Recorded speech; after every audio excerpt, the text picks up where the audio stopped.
Now let us solve few examples based on the binomial expansion formula. So here we have to expand a plus 2b whole raised to 5.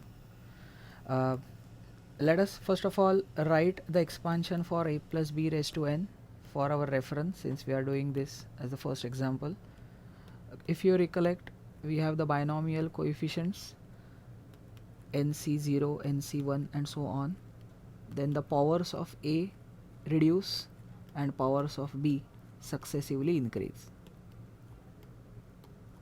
and so on up to the last term is ncn and b raised to power n. Okay, so therefore if we want to write a plus 2b raised to 5, it would be 5c0 a raised to 5 plus 5c1 a raised to 4, and now the second term is 2b itself. Make sure that it's the 2b, that is the entire second term and not just b. Okay, then moving on, we have 5c2 a becomes now a cube, and we have 2b the whole square plus 5c3 a square 2b the whole cube plus 5c4 we have just a 2b raised to 4, and lastly we have 5c5 into 2b whole raised to 5. Right, so therefore that is equal to, first term is a raised to 5 because 5c0 is 1, then 5c1 is 5, so we have 5 into a raised to 4 into 2b plus 5c2 is 10 a cube, and 2b the whole square is nothing but 4b square plus 5c3 is same as 5c2 because the coefficients are symmetric, so that will be still 10 a square, and 2b the whole cube will be 8b cube plus 5c4 is 5.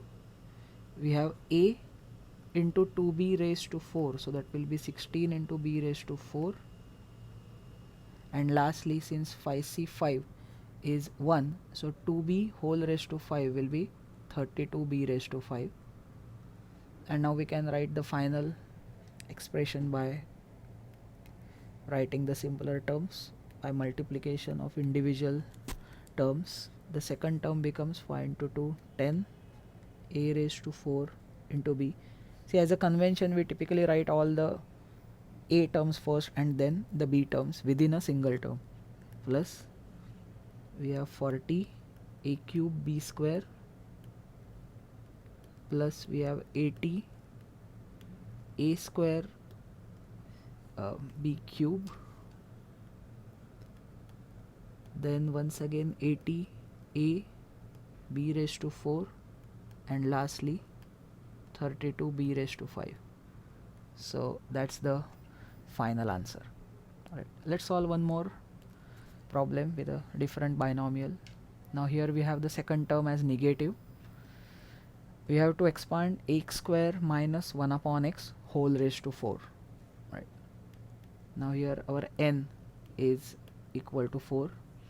The first term a is equivalent to x square, and the second term will have to take as minus 1 upon x. Now since the second term is negative, we know in advance that the binomial expansion will have alternate positive and negative terms. Right, so firstly we have 4c0,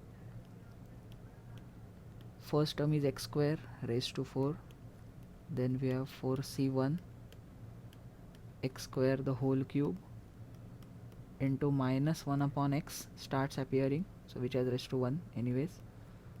Then next is 4c2 x square square and minus 1 upon x also the whole squared. Then we have 4c3 x square raised to 1 and minus 1 upon x the whole cube, and lastly we have 4c4 x square has vanished and we have only minus 1 upon x raised to 4. So simplifying that further, since 4c0 and 4c4 both are 1, no need to write them.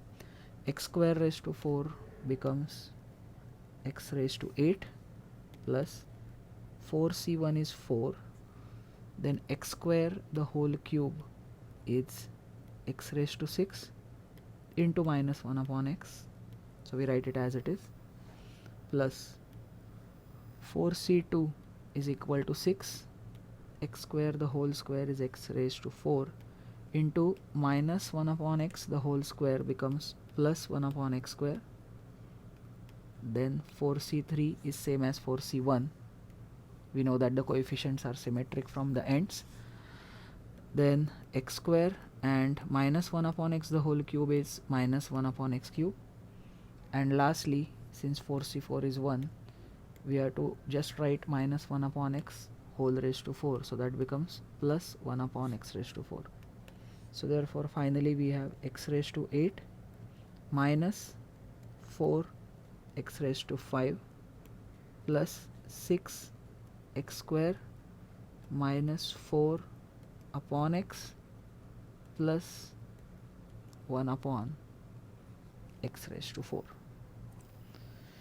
Alright, so that is the expansion. If you observe curiously, what is happening is the powers of x are reducing by 3 successively. So it was 8, then it became 5, then it became 2, then 2 became minus 1, which is why x went to the denominator, and that further reduced to x raised to 4 in the denominator.